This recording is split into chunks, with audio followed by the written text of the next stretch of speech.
back to the Square. I am your host, Curtis the Fifth. I'm Curtis the Fourth. And today we are going to kind of give a preview of this season. We've kind of gone through the schedule that came out last week, 2 weeks ago maybe. And basically just picked our favorite matchups, compared in week by week. We'll just go through and talk about some of the most interesting matchups that we find in the NFL for the 2021 season. So before we get into that, though, again, always please like, rate, and subscribe. And then make sure you share the podcast. We want to continue to grow here as a community of sports fans. Before you get into all that, what's your feeling about once the schedules got released? How did you feel? What was your take? Like, you seen all these games, seeing who got screwed, who didn't. Fair. No, it's hard.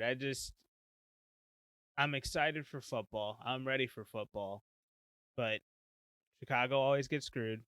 Somehow we have the hardest schedule in our division. Didn't like that. Ain't that like every year? Yeah. But like we come in second place in our division, and we have, even though yes, Green Bay literally has the fourth hardest schedule, we have the third hardest schedule in the NFL. Like that makes no sense. Like that theoretically should never happen.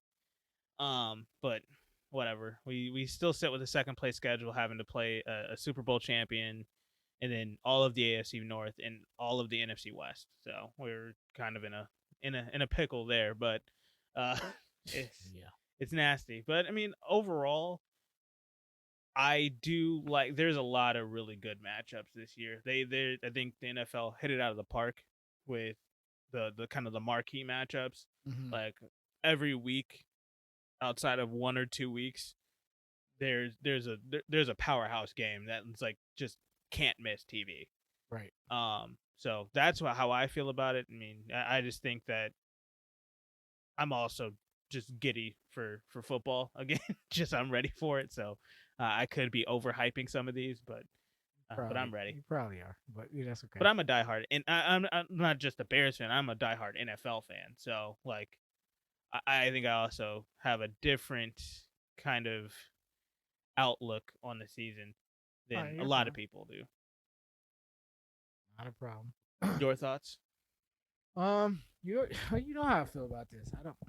I don't like their formula. Yeah. I don't know if I ever liked any of their processes, but it just, considering that they have this formula for how they choose, how they create their schedules, and listening to a few of the schedulers, videos, and listening to how they use the formula and where they wanted to slate the games and which weeks and so on and so forth. I just, the way they explained it, I don't think they need to let the public know how they do that. 'Cause that's I walked away with a bad taste. Like I don't.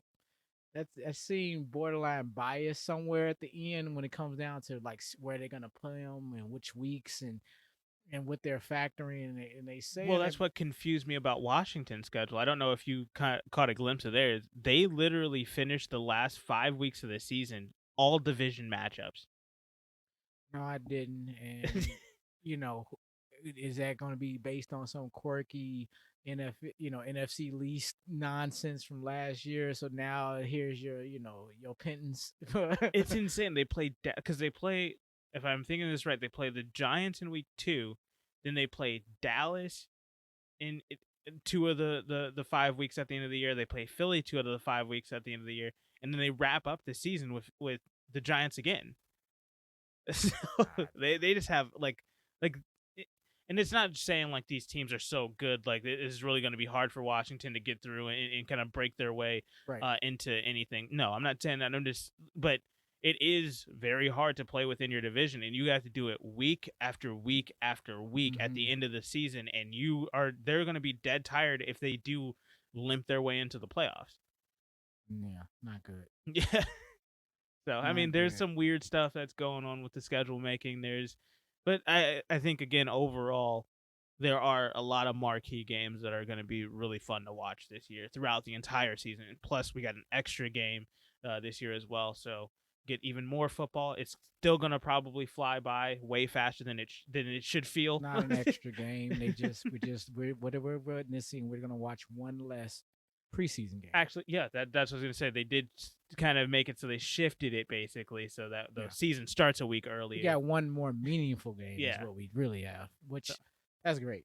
Now if they want to just go ahead and cut out one more preseason game and give us another bye week, and balance out this season a little bit, and then get rid of the other two and extend the playoffs. No, you can't do that. You got to have a dress rehearsal. I'm like, you're going to have these people getting killed in week 1. Well, they do anyway. Week 1 is always an extension of the preseason anyway. I mean, yeah, but you said let's have no extension of nothing. Let's just start. Let's go. There you go. Football, go. Man, last man standing is going to be the champion. Exactly. Literally. Not scoring, just standing. Almost what it is now. Almost. But let's get into it. Week 1, best matchup. We both agreed on this one. We took it Cleveland, Kansas City. I think that is the most interesting matchup of week 1. Hands down. Absolutely.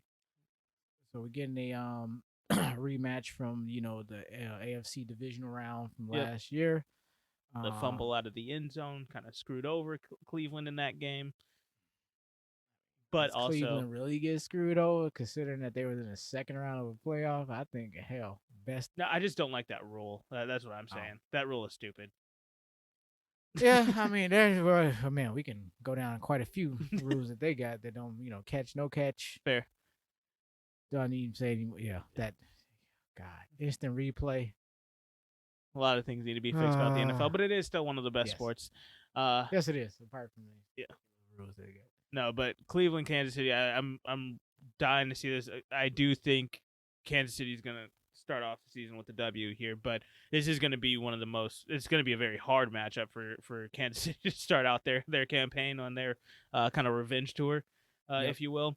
They're starting out hot. That's going to be a tough team to beat, an up and coming team that got better than what they were last year. Now, if they can kind of handle the success a little bit more, they can mature a little bit more and not be such a young ragtag kind of group of guys that come together.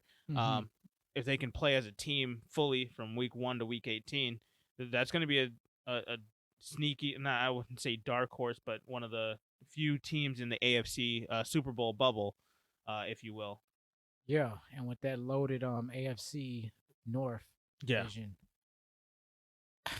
man, it's because I don't want to say I'm going to get off. I'm going to go on a tangent because I'm thinking about this all day today. But their division is so stacked.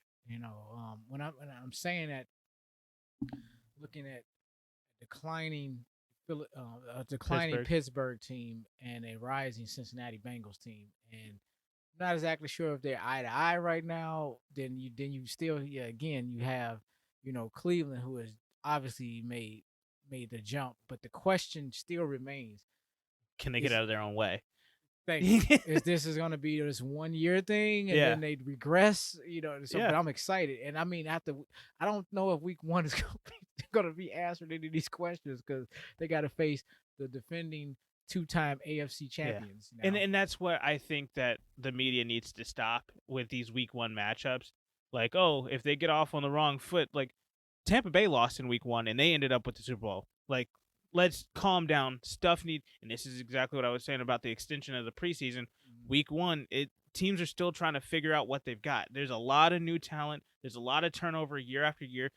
Clearly, Tampa Bay figured out a way to keep their talent, but that's literally the outlier of all outliers. Right. Like, they're going to be the only team in NFL history that's brought back so many guys that they really they're building off of what they had last year. They don't have to reformulate chemistry. They don't have to try to figure out how this guy's going to fit into this scheme and how many touches he needs to get per game and for us to kind of have that healthy balance. Or they don't need to do any of that. They just need to continue what they did from last year. That's it.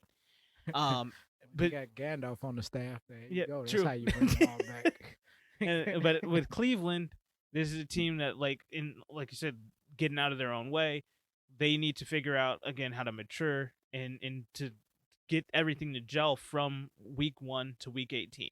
Right, and I think they, definitely they addressed their and have been continually addressing their defensive needs. And I mean, I have no complaints about where they're going defensively. Yeah.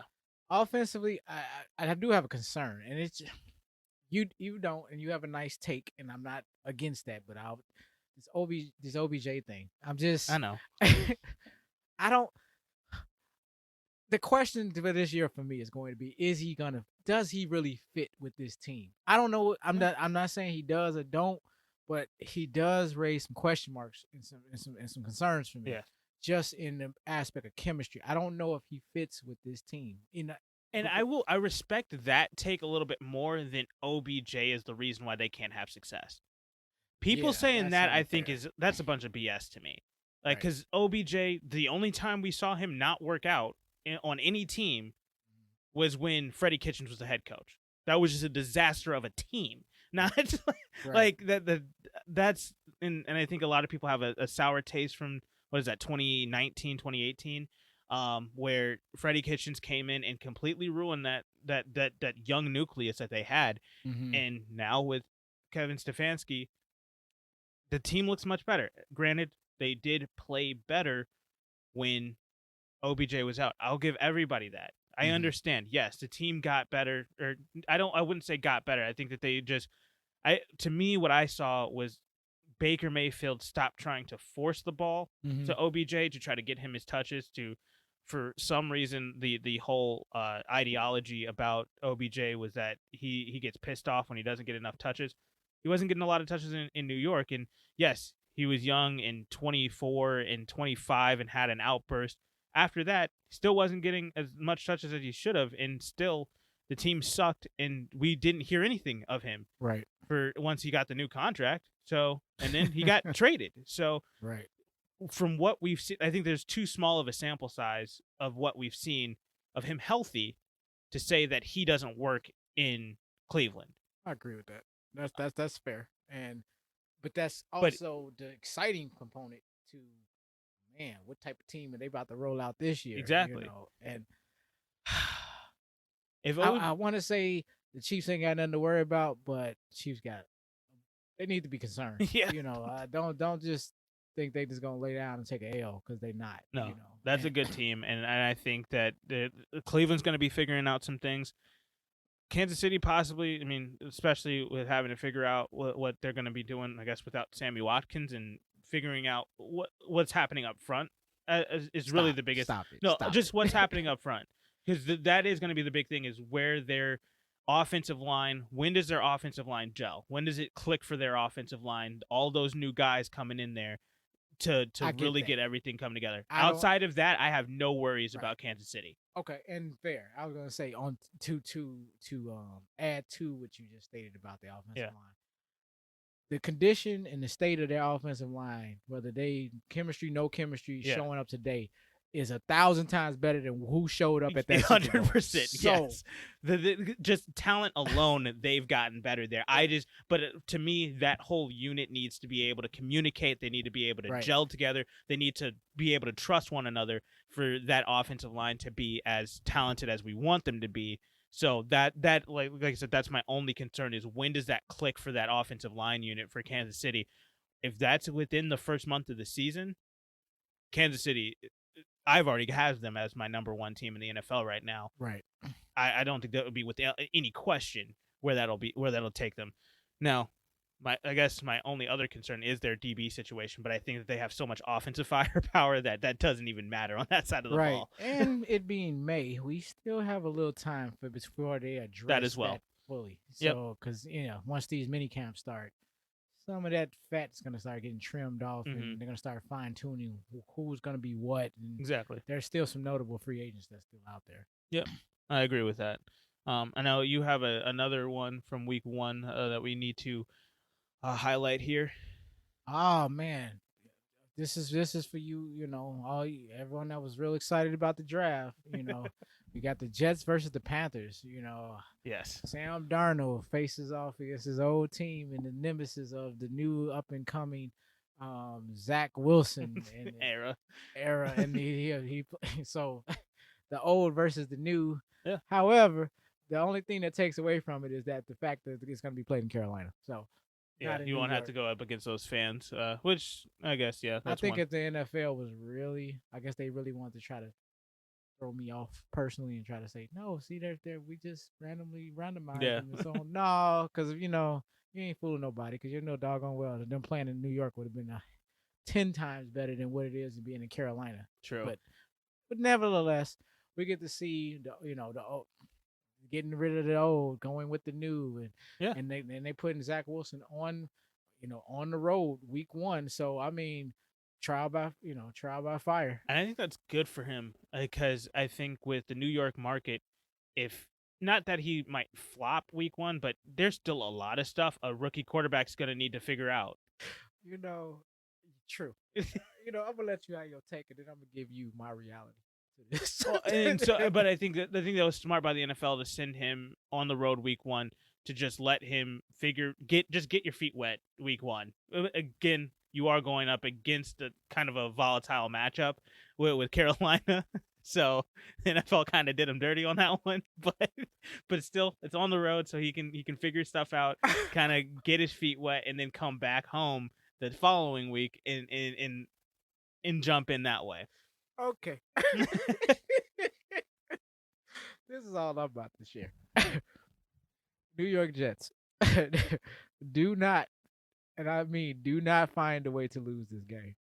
Because I swear the New York media is going to tear this team up when Sam Darnold, who the guy y'all screwed over for 3 seasons, 100%. and y'all trade him away, and then he beats you. Your new God sent, Mr. Zach Wilson on the road, and then y'all gonna come back home with an L, 0-1, and then you lost to the guy that you supposed to be replacing. Yeah.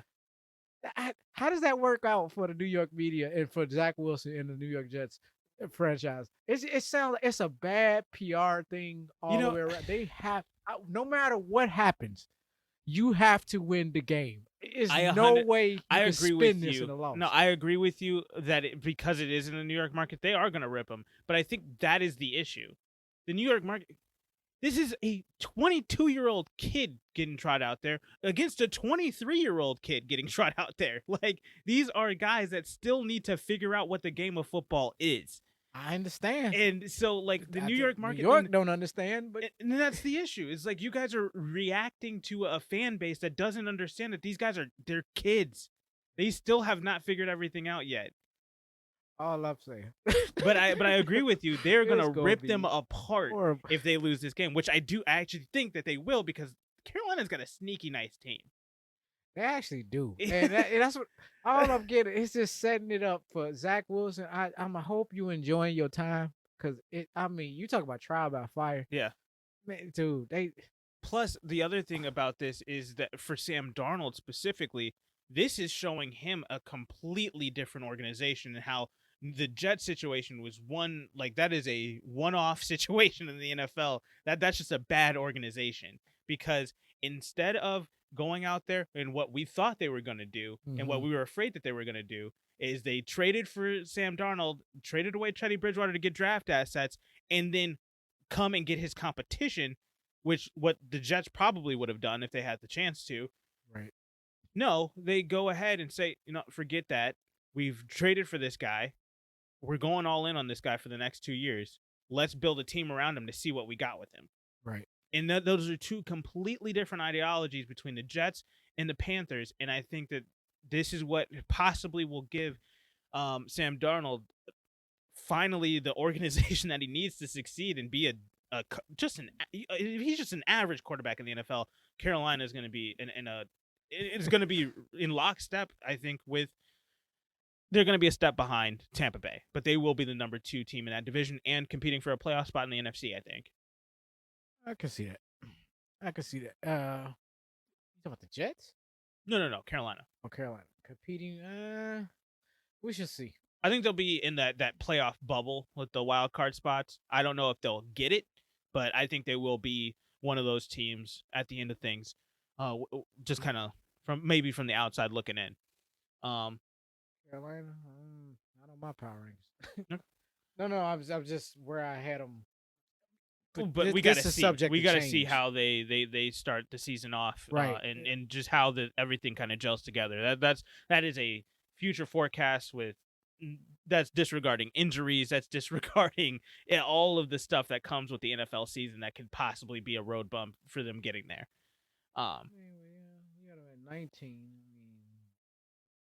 just shy of the playoffs, but They're in that bubble. I think they're going to be a team I got where they you. definitely can move up into that playoff atmosphere. Now Yeah. let's talk week 2. I think this is one of the biggest. I hate that it's so early in the year. Kansas City, Baltimore. Oh, the AFC Championship we were supposed to get. Yeah. Well, Right. I don't agree with that, but You know what I mean. yeah. But Buffalo thought differently. But that's fine. Buffalo had a great season, and Buffalo's a great team. But at Baltimore, this is what I believe is the third matchup between Lamar Jackson and Patrick Mahomes. We're looking at what's quite arguably the future of the NFL. Basically, this is going to be the Brady Manning yep. matchup for the next 10, 15 years, hopefully. So Lamar Jackson's never beat Pat Mahomes. Nope. Whether it's in the regular season or the playoffs, it's his kryptonite. He's beaten just about every other team. So I just think that this is one of the most fascinating matchups. Again, I hate that it's so early in the year, but wow, I can't wait for this game. So, well, their history is, Kansas City leads the series 7-4, 11 matchups. In league history. Yeah. Okay. Because Baltimore, kind of they're up and down. No, maybe they became an unofficial expansion team at one point. True. Yes. So it's based on that. That's what. Of course, they've had more games. They're just the old Cleveland Browns. Yeah. No, but they have played in the last 3 years, and they are all L's. Oh, so they're 0-3. This is matchup number 4. Correct. Gotcha. So on December 9th, 2018, they lost 27-24 in overtime. Okay, was that my question would be, was that Joe Flacco or was that Lamar Jackson starting that game? Question. I want to say Jackson, but I can't remember. It was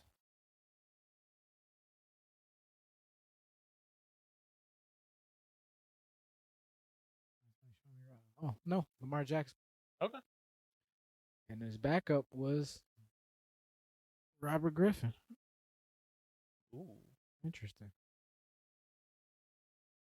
Yep. Okay. Well, I mean, just this game in general, it's just these are two of the biggest powerhouses in the AFC over the last 3 years. Mm-hmm. Lamar Jackson MVP, Pat Mahomes MVP and Super Bowl MVP, 2-time AFC champion, or 2-time AFC champion, should be 3-time, should have beat the Patriots that year, but a pre-snap penalty away from getting to the Super Bowl a year earlier. This game is going to be insane. This is also, keep in mind, the NFL is planning on having 100% capacity. So this is going to be a bump in stadium. Yeah. Yeah, it is. I don't like the fact that it's in Baltimore. But hey, somebody got to go there and beat them in a Sunday night. Might as well be the Chiefs. So well, we shall see. But I mean, my goodness, man, the Chiefs coming out the gate, the Browns, they have to go to Baltimore. They got a nasty schedule. What is this? The Browns, and then the Browns, the remix. Yeah. With the Ravens. Come on, like, are you serious? Can you imagine this? Like the Chiefs come out of this 0-2. With the I can't. I don't see the. Yeah, they got to win one of these. This would turn ESPN on his ear. They would insanity. That's what I'm saying.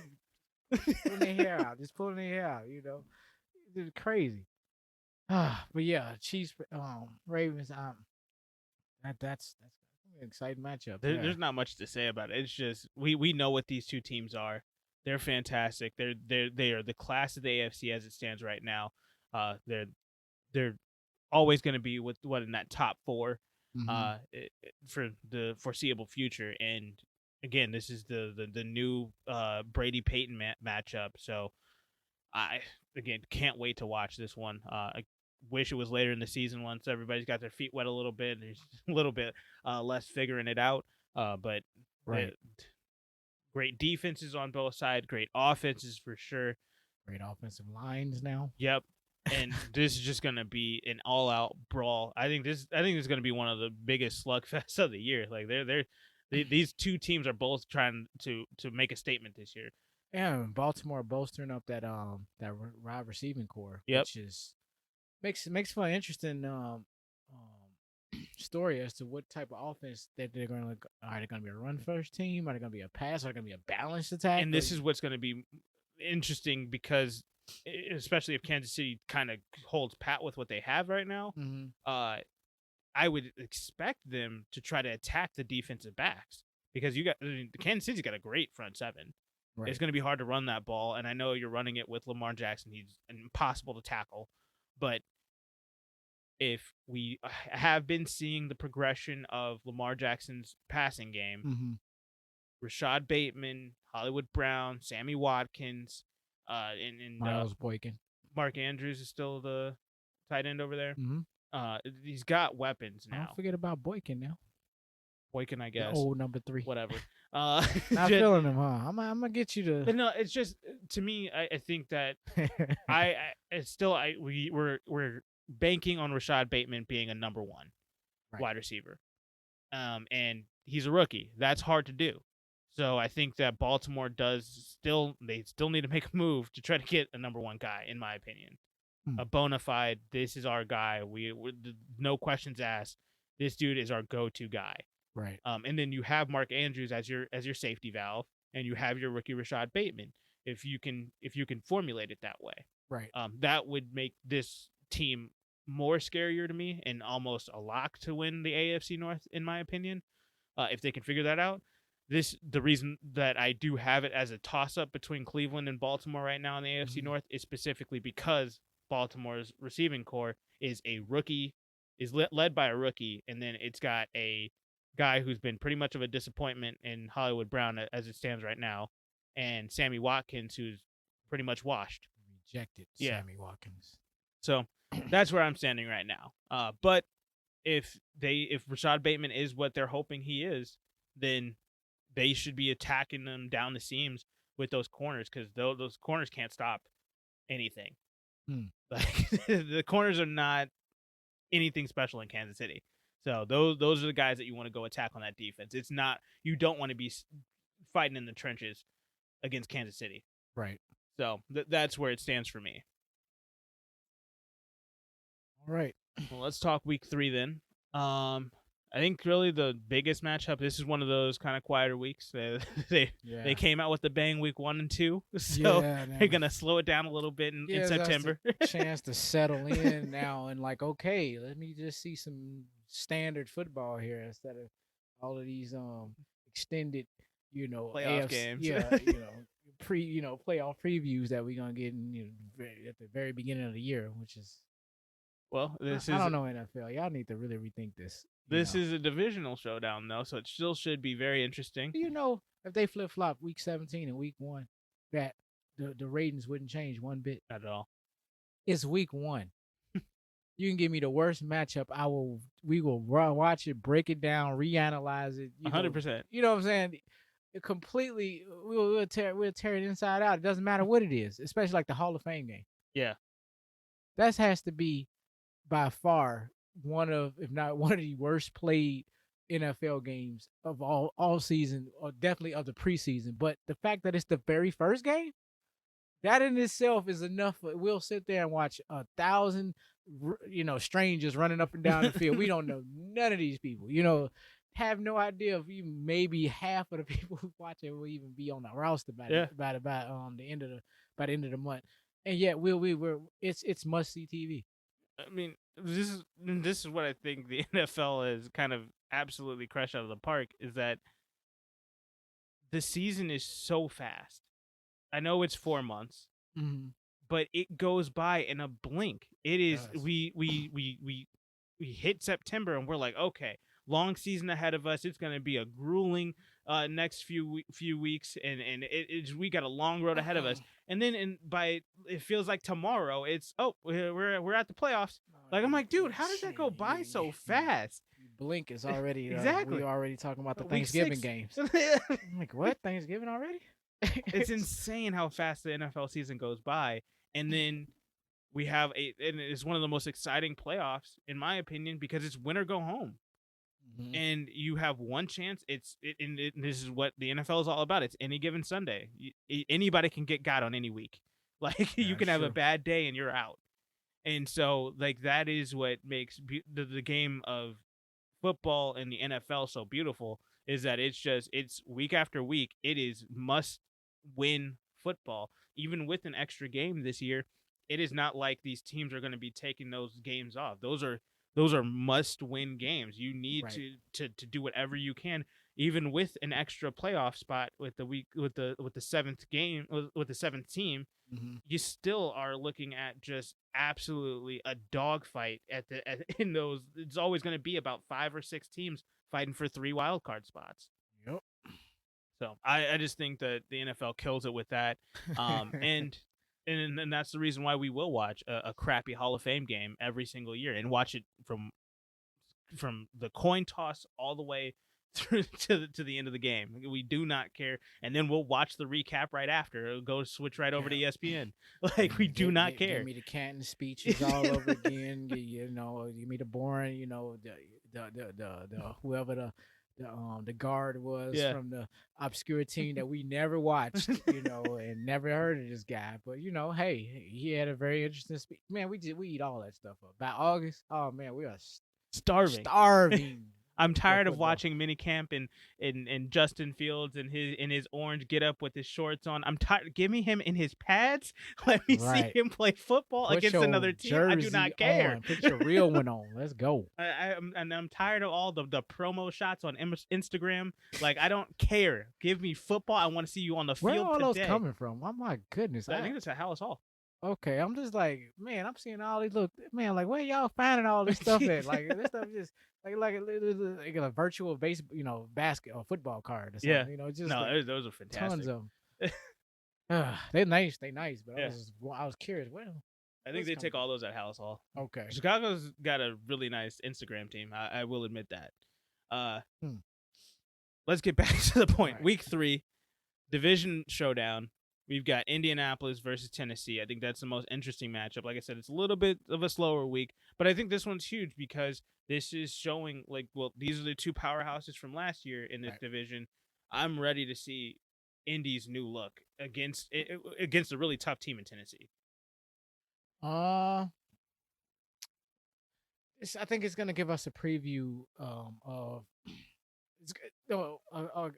better yet, this game is going to set the temperature for the division. Yeah. You know, for the duration of the season. So this one is going to kind of give us some early indication of where we can possibly see where this is going. You know, win or lose for either side, but because when it come down to it, these are basically when you have 2 teams fighting for that division. I just don't see. Sorry, Houston out, Jacksonville. You're exciting, but out. You know, just you're not in the race. Yeah. You know, come on. You know, so it's is Tennessee's to lose? I'm gonna leave it at that. You know, I'll just say that because I can see they started regressing a little bit like the end of last year, and then they just finally ran out of gas in the regular season. Now, they had an okay draft, you know, and and I did say that this is one of these teams you would hate to see in the playoffs, but they have to get back to the playoffs first and foremost. But as you were saying in this matchup, it's going to be a tone setter, you know. And I mean, for what I would think is going to be a regressing Titans team to a degree, not too much, but I think they're going to regress a little bit. Mm-hmm. It's for Indianapolis. It's theirs for the taking. You know, I mean, Carson Wentz. Look, again, Just need you to be a decent game manager. We're not asking you for the heroics of trying to save the franchise like they was trying to get you to do in Philadelphia. And Yep. unfortunately, injuries got in the way of all of that. And then the Nick Foles element came in. And dude, okay, I've that's all explained. behind I've us. explained the situation. That's time all and time behind again. us now. Now fresh slate. Matter of fact, you got an upgrade. Yeah, a huge You upgrade. know. I will say Indianapolis, they are one team that I'm looking at throughout this kind of undrafted free agent period and the other the veteran free agent market as it stands right now, or trades. I want them to get another wide receiver. Did you hear what they're talking about? What's Did you that? hear some of the chatter?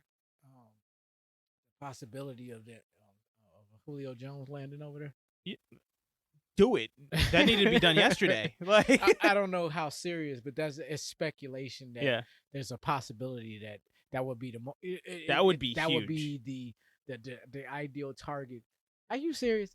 Wouldn't it be ideal for? Oh, I think all the other 31 teams would say it's ideal for Julio Jones to play for us. Like, are you serious? But this is what's being stated. It came out in a couple of reports, but no traction. If that's what Chris Ballard's doing, which I have all the faith in the world in Chris Ballard. I think he's one of the greatest GMs in the NFL right now. Mhm. He's been absolutely crushing it. I do think, yes, they had Kwity Paye just freaking sitting there. I still think they should have went with Rashad Bateman, just because. I mean, come on, you guys, 100% need that. But again, Kwity Paye, I think, will be eventually a generational talent. So hey. You guys still look think, back at that, and that's why, and that's what I'm saying. That's why Chris Ballard is Chris Ballard.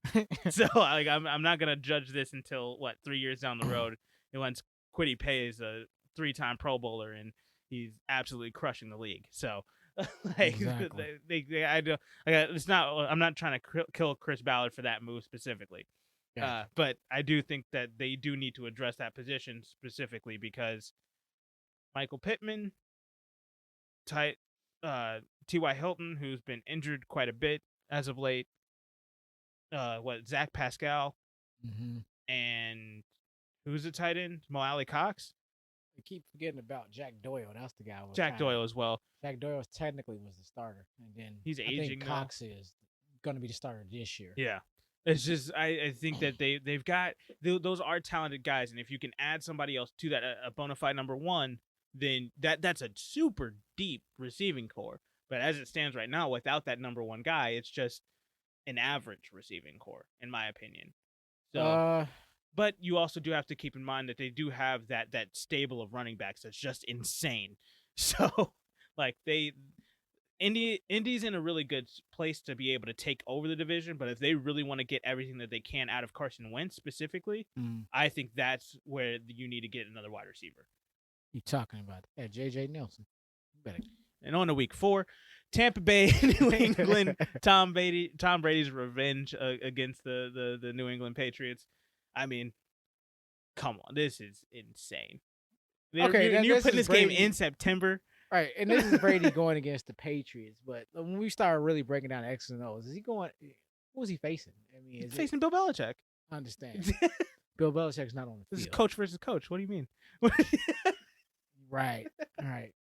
I mean, is he facing a Cam Newton-led team? Is he going to roll out Mac Jones? And I get what you're saying there, but even with that, I'm just like, this game is, and I think everybody in the country agrees with me on this because of the way that their ticket prices are going. I don't know if you've seen. Average ticket price for this game is $1,300. Nah, man. Like, that's insane.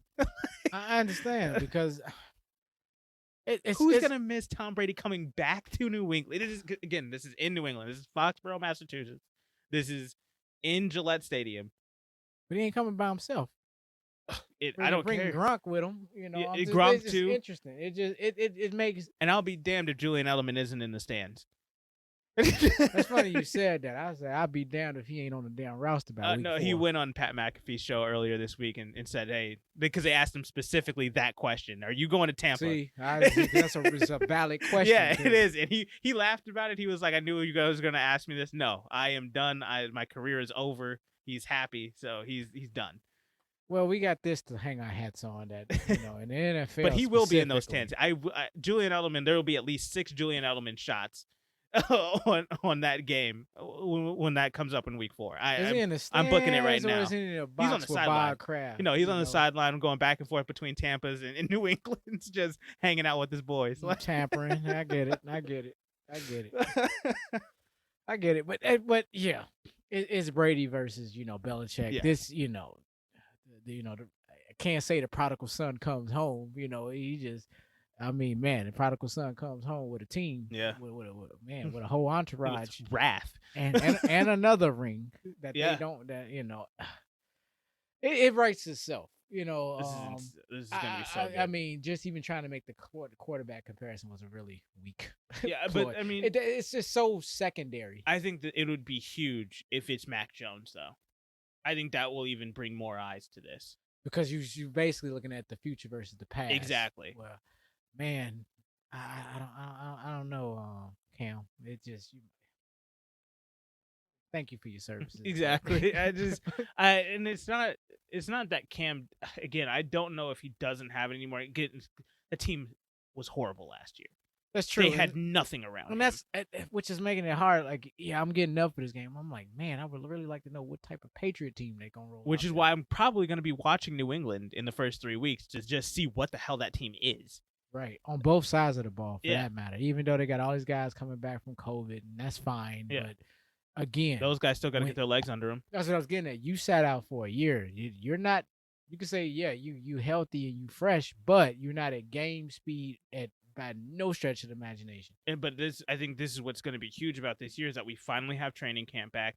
We finally have mini camp back. There's going to be a lot of. I think, hopefully, if guys can not overdo it and stay healthy through mini camp. Mm-hmm. We're going to see a lot of good football next year, where we're getting guys that are going to take huge jumps just because they're able to have practices in the offseason. Right. So, and I think this is going to be one of the biggest games of the year. Again, I think that all of America agrees with that, just based off of how much they're paying for these tickets this year. Right. I think that game's already sold out by now. Like, I would find it hard pressed that there's still tickets available. But when literally once the schedule dropped, and they also opened up the ticket master whatever, mm-hmm. They there was a tweet that went out. There was like, the average ticket price for this game is over $1,300, and I think like the highest price ticket was over $8,000, and like the lowest price ticket was like $500. Crazy. This is a can't miss game. And that's just to get inside. Yeah. And then you just, the amount of money both of these teams are going to make just off the TV rights on this thing, this is going to be insane. Man, if I could just set a hot dog stand up somewhere around, just in the vicinity. Please tell me this is a primetime game, isn't it? Yes, it's a Sunday night game. Oh, I was going to say, NFL, why is this a noon game? Like, this is one of those things because the Cleveland Kansas City game is a noon game. And I'm like, what the heck? This should be. But it's week 1. They need to replace that. Week 1 is a little exception. That's to also the rule. true. You're right. Yeah, I'm just saying. Just week 1 is the exception, but you make a strong point. They put it where they needed to put it, outside of a Monday night game, but Sunday night. I wouldn't want to put it Monday night because everyone can see. Yeah, because of the anticipation of a Monday night game would just. I think that sometimes causes bad football to be played, because you've had to wait an extra 24 hours to play. Yeah. It's not as much on Sunday, and you get just fantastic football. 2 good teams playing at their regular time, just come back out. Now, New England, we'll see if they're a good team, but they put that exactly where they needed to, if that's Sunday night. Right. Also, week 4, kind of a lighter matchup, but something that's definitely interesting to talk about. Jacksonville versus Cincinnati. Week 4. That's another fantastic game. 2 teams that we both said they're bad teams on the rise. Yes. Cincinnati, you made the wrong move in the draft, but you still have a chance at winning this game. You're at home. You don't have to travel all the way down to Jacksonville to go play this game. Well, let's just call this game for what it is, and let's keep in mind this is a Thursday night game. So oh yes, so We're gonna get a whole lot of offense. Probably a lot of sloppy defense, but we got Joe Burrow versus Trevor Lawrence. I no, second year guy versus first year. Well, half year guy versus first year guy. I find it to be still just as just I find it to be very exciting. And I think it's an exciting matchup, especially is on the Thursday night game. I don't know when the last time. I mean, I think that's where the Jaguars thrive. They thrive on Thursday night games. That's kind of their niche. Yeah, because I mean, most people aren't watching Thursday night games. No, most people are not watching Jacksonville. That's true. That's true. But the fact that I'm saying, like, we're out here early, based in September, we're gonna catch this all of a sudden this Jacksonville versus Cincinnati thing. Yeah. But it's all what's going on the offensive side of the ball. For sure, and I don't think that there's nothing wrong with that, especially for a Thursday night game. Those need to be exciting. That's what I need to see at. points, man. Like that's what I'm saying. Nobody wants to see 10-3. Yeah, on Thursday. I'm tired of seeing those. Oh on my Thursday. God! And then I gotta wait 2.5 more days before. I'm like, how dare you? You ruin my night and steal my night from me. Exactly, because I'm gonna watch it. Right, like, and they know, and that's like, I think they got it right this time. Yeah, no, I do. And like this. I am not a fan of the Thursday night games at all. I cannot stand them. I don't like the short week concept. NFL don't need short weeks. Yeah, I'm sorry. You need time to recover and heal to some degree. I feel like if you have a Thursday night game, your next week game should have to be a Monday night game. That or a bye. One or the other. Yeah. Because then it's kind of like what the NBA is doing with the back-to-backs. Mm-hmm. They're close to it, I think, but they've really limited the amount of road back-to-backs that you can have on your schedule. So that's basically, I think, again, the NFL killed it with this one on Thursday. Then, because I didn't even realize this was a Thursday night game. Mm-hmm. This brings eyes to Thursday night football. This is putting up I guess the second kind of the tier 2 future of the AFC, I guess, if you will. Just two fantastic quarterbacks that are young and people need to see. Joe Burrow was insane last year when he was on the field before he got his knee absolutely exploded on the field. And Trevor Lawrence, who I think is going to be he's going to be in that top 10 of the AFC quarterback conversation year after year, I think. Okay. It might take a couple of years to get that kind of settled in, but I think he's always going to be he's going to be one of those guys that's going to Jacksonville might be on the bubble of the playoffs once they get their bearings under them year after year, just because of Trevor Lawrence alone. And he's definitely going to be their spokesman in their face. Yeah. And he's going to have the whole hair and all, the sexy Thor thing going on and all that good stuff. So I see a turn going on in Jacksonville, and then and considering they killed it in the draft, Oh yeah. So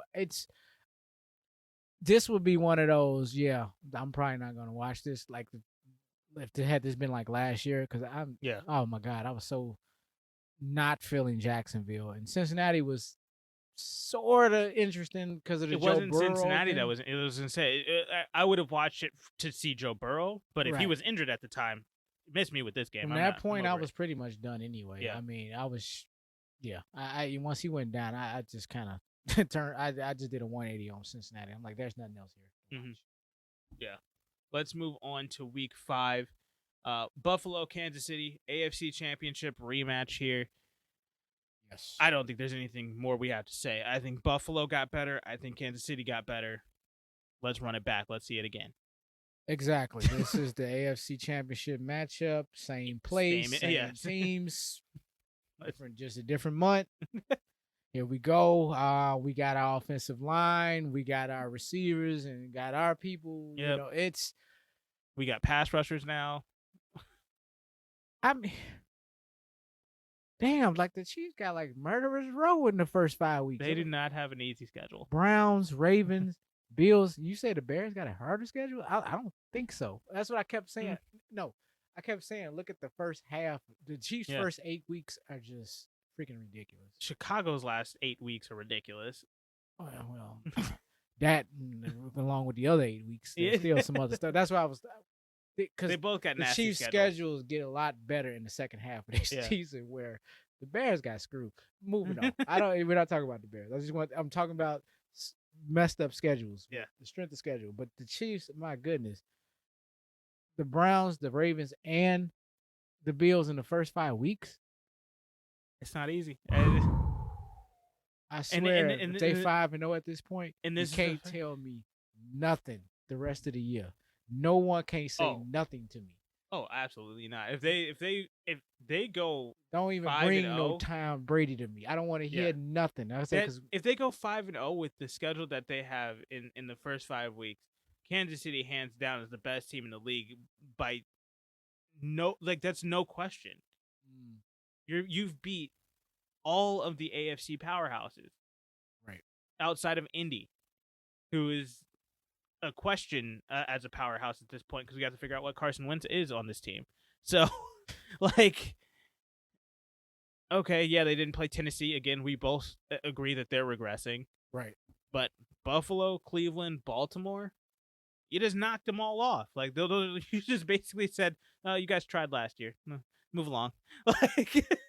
Right. I mean, and if they can get through them 3, taking the all fairness, like you said, an Indianapolis team, Miami, possibly a Chargers. That's all that's really left. Yeah. And I'm like, you've already. Some people were sitting there and trying to argue, what about Pittsburgh? Well, what about them? I'm just gonna throw that out there right now. If anybody is a Pittsburgh fan right now, you need to come to the realization that your team is absolute trash. Over. You have a very good defense with an offense that literally cannot move the ball. They don't have an offensive line. They've got an absolutely horrid arm on a quarterback who's decent, but he can't throw down the field. Suspect offensive line. Not suspect. I think trash.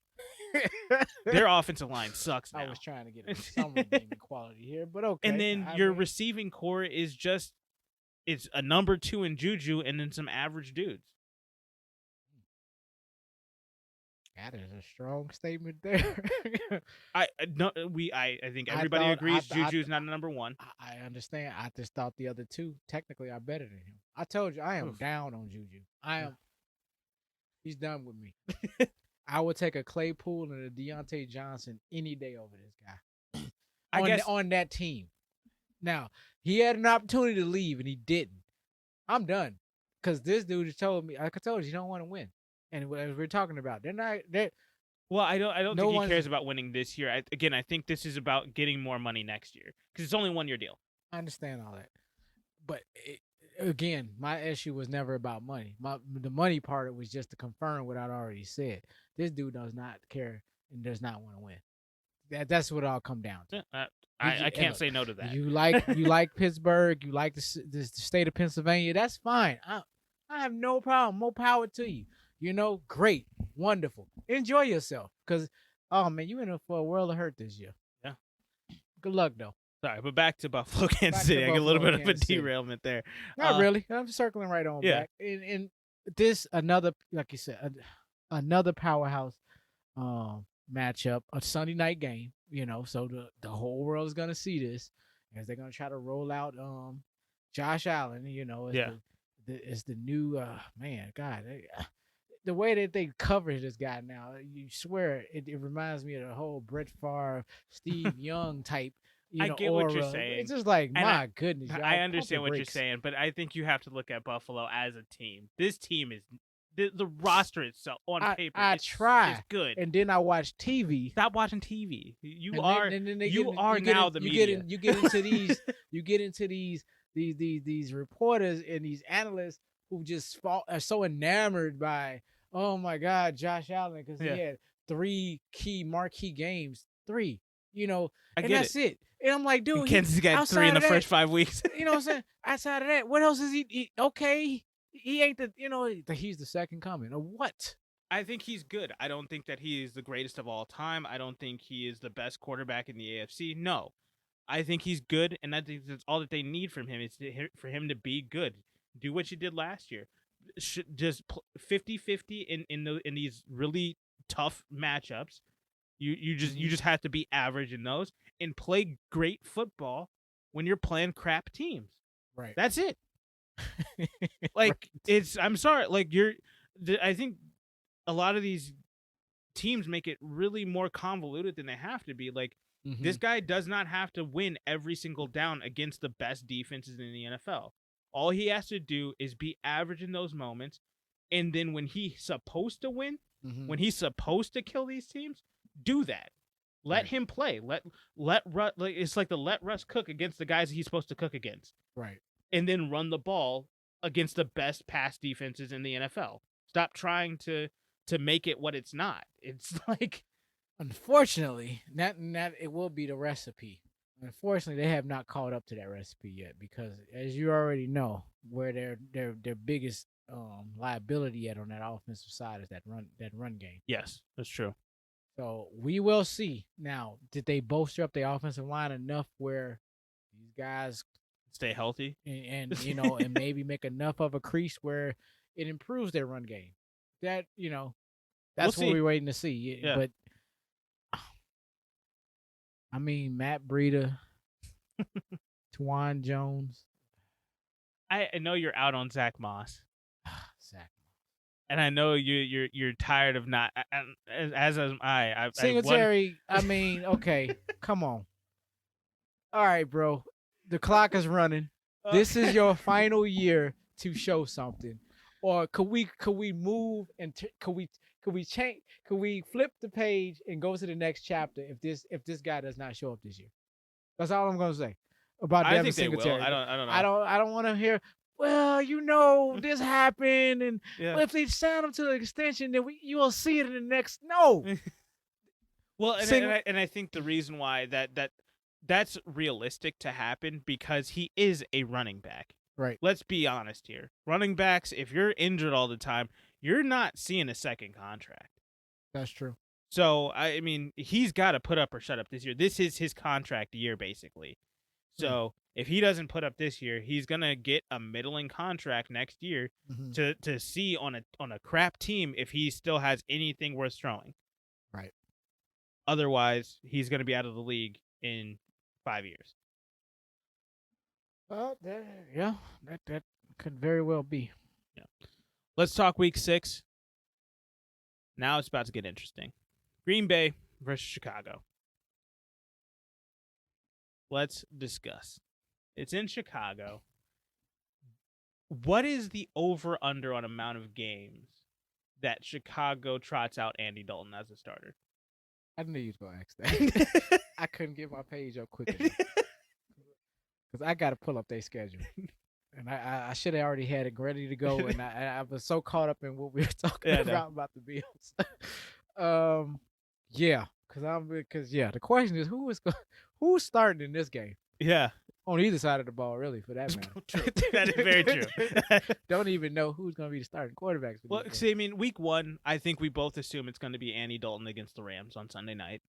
Yes. I think barring anything happening or something, yes. God, it's such a question. Week 2, we got the Bengals.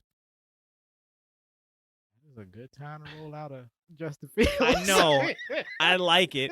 But keep in mind, next week, though, we got the Browns. So maybe it's time. Let's hold off. Let's give them 3 weeks to hold on to things. I would have had a case for that. But go ahead. No. But I do think week 4 might be the time. Okay. We got the Lions at home.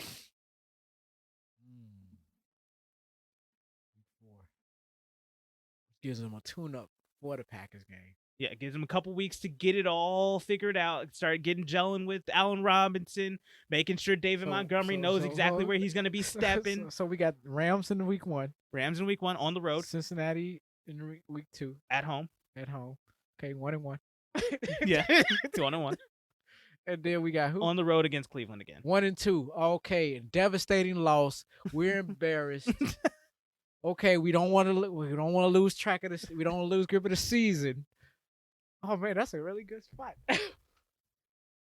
I think Justin Fields in week 4 against Detroit, a team that has no linebackers. I'm sorry, who are they rushing with? I don't Like, he's not going to get killed. We have a decent enough offensive line to hold off whatever Detroit's got thrown at us. Mm-hmm. And then DB wise, they only got the kid from last year. I can't remember, Jeff Okuda. Yes. Like, that's it. And he's probably going to be tracking Allen Robinson, who can still get open on him. He did it last year. Right. And then I don't know who the rest of their defensive backs are, but they're probably trash. So he's going to have wide open throwing lanes. We're going to have hopefully an offensive line that can get us to run the ball a little bit, so he can get his feet wet out there. And we're at home, and this is going to be at 100% capacity. All those Bears fans ready to see Justin Fields against Detroit. I think that's a home run spot to put him. October 3rd. Over under 3.5. And then again, like I said, this gives them the tune-up. It gives him 2 weeks to get his feet wet until we play Green Bay. Yeah, that's the first marker. Now, that's okay. That's a possibility. Now, let's just say that they move past that. Yes. What would be the next one? I I'm would just saying. I know that could work, but that is a very small window to work with. I know. I think that they would probably wait until after the Tampa Bay game. So it could be the 49ers, depending on the way the 49ers season is going. Or it could be the Steelers on the road, so he doesn't have to get trotted out in front of. But the only reason why I don't like that one is that's a Monday night game. That's going to be in prime time. There's going to be a lot of eyes on that game. Let me backtrack you though. Now let's just say that they hold serve. Yeah. And they got the way we was talking about the Packers in week 6. Mm-hmm. Did I skip a week? I did. The Raiders are in week 5. The Raiders were in week 5. That was on the road.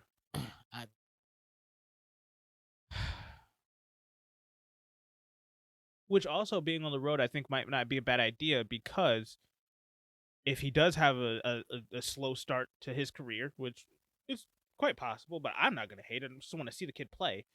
At the end of the day, he might not get those boo birds that we've been hearing on those Chicago broadcasts that we've seen over the last 2 years. Right. Where the offense stalls for a drive, and then all of a sudden we're like, Matt Nagy, what the hell are you doing? But I don't know. I just might like your 49ers take. You know why? Why is that? It's on Halloween. Ooh. Yeah, and but I think that's only we have to see how the 49ers season is going though. Because they have a to me a fantastic front seven. Having to have him go up against Nick Bosa coming off the right side. Yeah, because the week after that'd be tough. The week after that, they go to Pittsburgh, and that's on prime time. It's a Monday night game. That's Good. the only. If that was like a noon game, hey, yeah. Let's go ahead. Let's try them out against them. I don't care. But because then you also have you come right back against the Ravens the next week, right? But then after that, I mean, it's not too bad. We got the Lions in Detroit. We got the Cards. They got a week 10 bye. Yeah, week 10 bye. You mean week 11? Okay. Yeah. You got the Ravens. Oh. But I don't want them to wait that long until after the bye, because then our season's basically a wash at that point. Unless they roll them out against the Lions on Thanksgiving. Well, yeah, but that's late. That's kind of late, but I don't know. I mean, at the same time, like we're trying to preserve the future here. I know. We just, man, we chomping at the bit to see this guy. Yeah, I mean, if Andy Dalton is rolling, hey, let's hold off until Thanksgiving and try him out then. What? That's fine. But if he's not, we got to save this. I want to see this season. Right. We got the Lions marker. We got the 49ers. I could say we throw out the Raiders game possibly. So somewhere between weeks 4, 5, and what was that, week 8? I think so. Week 8. 49ers. Yeah, week 8. And week 8. It's somewhere in there. Those could be realistic. You know, if they're gonna roll this guy out this year. Yeah, I know. Well, they are. That's without question. You don't think there's no chance of him not? I am tired of people talking about this situation like it's the the Kansas City situation. It's not. Andy Dalton is not Alex Smith. Alex Smith had a top 10 quarterback QBR year the year before they drafted Pat Mahomes. So let's stop talking like Andy Dalton's that guy. He did not play that well in Dallas. He did have a decent end of the year, which is cool, but he's not Alex Smith. Right. And Justin Fields, there is not. It is very unlikely that he is Patrick Mahomes. Now, I think he's going to be a good quarterback in the NFL? Yes, absolutely. And he is 100% can be a franchise quarterback. I am not saying that he can't be, but for him to be a generational talent like Patrick Mahomes, who is arguably the best quarterback in the NFL right now, that only happens every so often. It happens like never. It only happens when you're Kansas City and you get Patrick Mahomes. Right. So let's treat Justin Fields like Justin Fields. Let's stop trying to treat him like Pat Mahomes. That's what I'm saying. Okay. Like we don't have to keep doing like, oh, let's take the Rams model and let's get a young quarterback and let's go all in on offense like we did back in 2017. Like all of the NFL completely changed into that, and then we went into everybody's trying to do the Patrick Mahomes model, get a generational quarterback who can absolutely kill you on a cheap contract, and let's have the greatest offense of all time. And I'm like, that only happens when you have a perfect culmination of Andy Reid and Tyreek Hill and Travis Kelce and Pat Mahomes and a decent offensive line and Eric Bieniemy as the offensive coordinator. Like, those guys are just generational guys at what they do. Right. Let's stop trying to model after that, because that's not what you get. Those aren't the talents that you have. Right. So let's Chicago has their own situation. We've never had a franchise quarterback. I believe we do now. Let's build around him. Let's play him like he's Justin Fields. Let's play to his strengths. He's actually more of a Russell Wilson type player. He models his game after Russell Wilson, not Pat Mahomes. Exactly. And those are two completely different quarterbacks. And we knew how that situation played out. Exactly, and we'll get to that in a little bit later. But so that's how I feel. And while everybody is saying like, let's take the Pat Mahomes model and let's sit him all year, no, I don't think that that's realistic. First of all, if we're taking the Pat Mahomes model, that means that Matt Nagy and Ryan Pace are absolutely not on the hot seat this year, which they 100% are. Like, I'm sorry. Yes, you definitely made the right choice in Justin Fields. Props to you. Round of applause, Ryan Pace and Matt Nagy. You did the right thing for once in the draft. Right. But hey, you still have 3 other years prior to this that you've completely effed up. You need to show me something that, yes, you started on the right path. Now continue down it to see if we can bring you back next year. Right.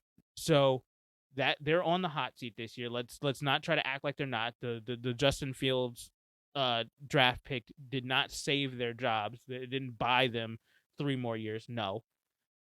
They need to figure that out. And then on top of that, and this is more to Ryan Pace, not to Matt Nagy, because I think Matt Nagy might have another year. I think if anything's going to happen organizationally, Ryan Pace is getting fired. And I think they would potentially keep Matt Nagy. They might fire him as well, but I think that they might hold on to him to see what they have with him. But with that being said, our team still has building to do. We still need defensive back help. We still need offensive line help to a degree. I think our offensive line is actually decent relatively. We still got to develop some talent on that front line there. But besides that, I think that there's still some steps that need to be taken. Let's get some offensive line depth. But at the end of the day, I just think that we need to stop comparing the Bears situation to Kansas City. It's not the same. It's really not the same.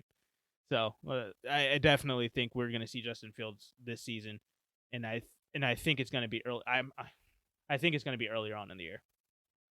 Well, the question is, will it be back in time for this Packers-Bears game? That we don't know. Yeah. But if that would be a good time to roll him out for that game.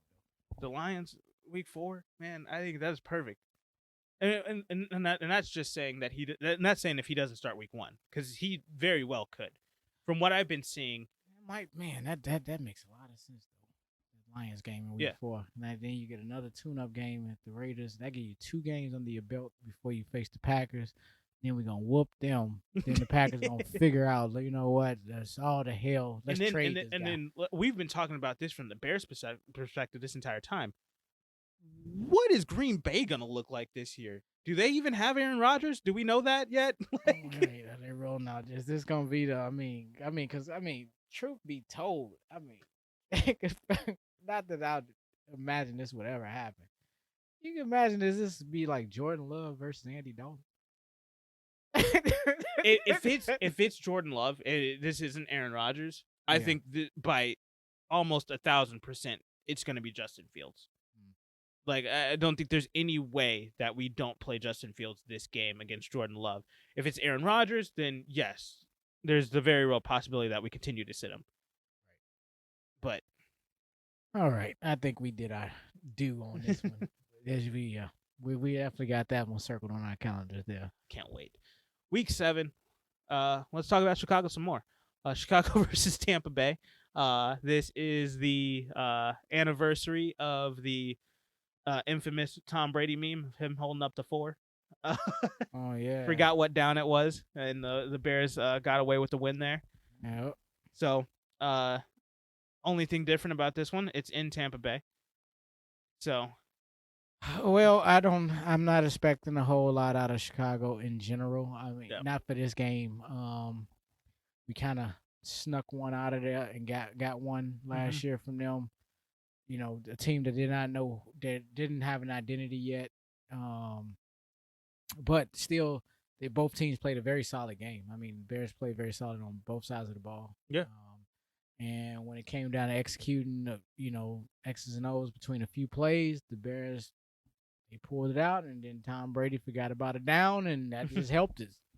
It happens. I still don't think they would have got down the field to score. I didn't say that either. Yeah. They weren't able to move the ball down the field that game anyway. You heard the ridicule, like, oh, if he just knew what it was, and he would have just really, he would have thrown it 80 yards down the field.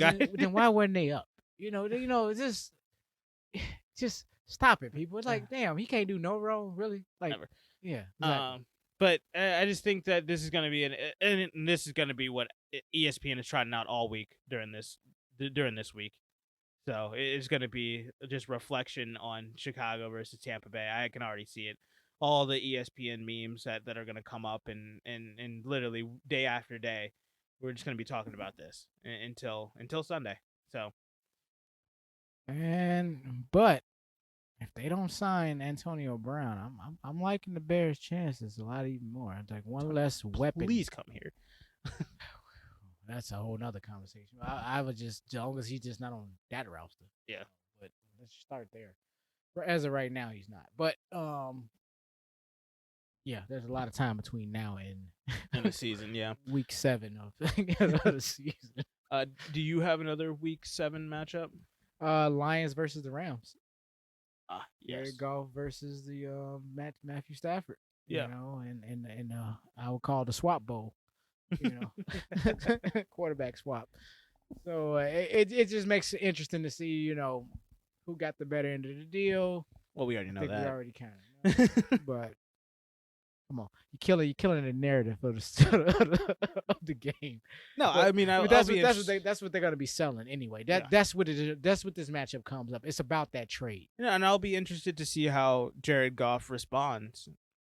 Going up against his old defense, you practice against them every single day. It should be a home field advantage for you. Yep. It's your home field. Now you're going to have to convince your team. It's going to be the problem. But, I just, the Rams is interesting now. Matthew Stafford just gave them a very nice facelift. Yeah. I can kind of buy into what the Rams is doing now, because after that Super Bowl, man, Super Bowl 53 was a bust. Thank you. 100%. Why in the hell? How did y'all NFL allow some that crappy miscall to stand?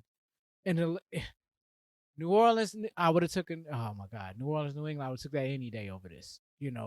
goodness, Oh God, a yeah. shootout. Drew Brees versus New England. Or I don't need to have a team that decided to we're falling apart as we speak in Yeah. front of everybody's eyes in the Super Bowl. Like, what is wrong with you all? Like they were their worst at the and at I the think end of the season. and I think with that Super Bowl specifically, enough people don't talk about how in the world did Aaron Donald get absolutely neutralized by New England's offensive line? Because New England's offensive line has never been the best offensive line in the league. Not at all. So when you have a guy like Aaron Donald sitting there, defensive tackle, just sitting right there in the middle, bull rushing his way through everybody in the league that year, just got his bag. Like, he's coming out there to absolutely murder you. Right. And I think he got, one sack in that game? If that? I don't know if he even got one. Like, I don't remember. I just remembered I did not enjoy that game. Yeah. It was just, they didn't bring anything. In this, and I'm saying that in light of what we seen last year. We knew what we was looking at last year, in last year's Super Bowl. Kansas City just didn't have a line. It's very different than you all didn't show up at all. And that's also different because even though it ended up 31-9, Kansas City was freaking moving the ball. They had yardage. Right. They just couldn't execute. They once couldn't they finish. Got down. Yeah. Yeah. They get down to the 30 or 25 or Again, whatever, and then they just. Darrell Williams getting the ball bouncing off his face mask, went straight through Travis Kelce's hands, and Tyreek Hill was getting bracketed the whole game, so he was neutralized. Like, they completely shut down. It was more of the it wasn't as much as the defense was really creating all that pressure. It was just that Pat Mahomes didn't have any time to diagnose anything, for one, and get the ball down the field, and just kind of mental errors on behalf of the receiving core. Okay. It is what I got away from that. And so I think that's completely different from what the Rams situation was 2 years before that. Right. But man, I just think that with that matchup, I'm ready to see how Jared Goff looks against his old team. Like, I'm ready to see if Jared Goff is going to have one of those spiteful, like, oh, you didn't believe in me, like, I'm coming for your neck type games. Right. Granted, I have no idea who he's throwing the ball to, but he's getting protected by Penei Sewell, so he shouldn't have anybody screaming off the left side. So. Boy. Yeah. Oh, Detroit. I have to look at their depth chart. I have no idea who's on the offensive side of the ball. While you look that up, let's start talking about Week 8. I already have it. Oh. What's it? Who are their receivers? That's the only question that I have, because I have no idea what their receiving core is at, because they lost everybody. Perryman, Tyrell Williams. Okay. They did get him in the offseason.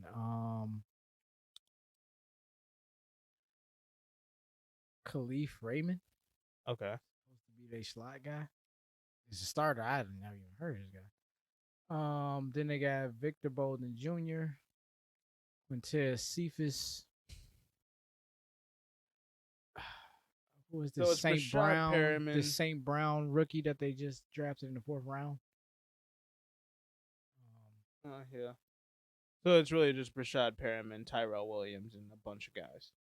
Amon-Ra St. Brown. Yeah, pretty much. I'm not looking any further. It was nothing. I just needed to verify who was on the team. I guess I'd give him Khalif Raymond as well. Khalif Raymond's not a. And of course they got Hawkinson. They got their tight. They're led by their tight end, and then they just signed Darren Fells, so he's coming over from Houston. Take that for what it's worth. I would say it's Brashad Perriman, Tyrell Williams, T.J. Hawkinson, and then after that, Khalif Raymond is the 4 guy.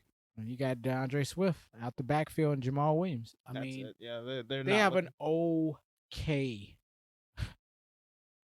Very okay. I mean, I'm interested to see how T.J. Hawkinson kind of fares out, but outside of that, their receiving core, like their actual wideouts, are average beyond average. They do have Geronimo Allison, who did sign on. I mean, could turn out to be something. could not turn out to be something. More than likely not. It's just that's what I'm worried about. Like you've got P&A Sewell. You're starting to build that offensive line. Mm-hmm. You got DeAndre Swift, who was pretty decent, especially towards the second half of last year. And then you lost all of your wideouts, so you're not looking at a really good receiving core. TJ Hawkinson, I'm excited to see how he fares out. Mm-hmm. He was a rookie last year. Tight end rookies never have a good first season. I don't know the last time a tight end rookie. I mean, I guess they're really hoping. No. This is third year. It's his third year. He got drafted. Oh yeah, 2 years ago. But still, he did take a step forward last year, and he just needs to do it. He needs to become that bona fide number one tight end for them. That's what they're looking for. It's the same way that Chicago's looking at that for Cole Kmet. Yeah, that's what they're looking for in TJ Hawkinson. Now let me explain what it's going to be. Check down Hawkinson. That's how it's going to play out. Well, with the way that it stands right now, if they had more wideouts, then it would be a different story. I do not understand for the life of me why they let Marvin Jones go. I get, okay, you let... I don't think they let Marvin Jones go. I think Marvin Jones is like, peace. Sorry. Do not want to sit in this situation. They offered him something. I don't know. I'll do some research. I'm like, did you turn a deal down, or they just like, go ahead, test the market out, see if somebody wants you? He got signed immediately. Exactly. Somebody actually wanted him. No, I honestly think Marvin Jones is just like, I see what's happening here. Not for me, dog. Like, I'm out. Yeah. Now he's over in Jacksonville. Interesting. I think I would take Trevor Lawrence over. When you leave a team to go to Jacksonville, you know it's bad. And like I was gonna say, I would take Trevor Lawrence over Jared Goff as it stands right now. So I would too as well. We've seen what Jared Goff has. That's great. That's wonderful. I would take the stories and the upside of Trevor Lawrence and just roll the dice. It's just like, you know what? Let me start over here. That's what's going on for me. I'm sorry. I gotta get out of here. I can see that. I'm just, again, there's the way I phrased it. I cannot believe Detroit allowed this man to leave. And I said allowed. I don't think they had a choice.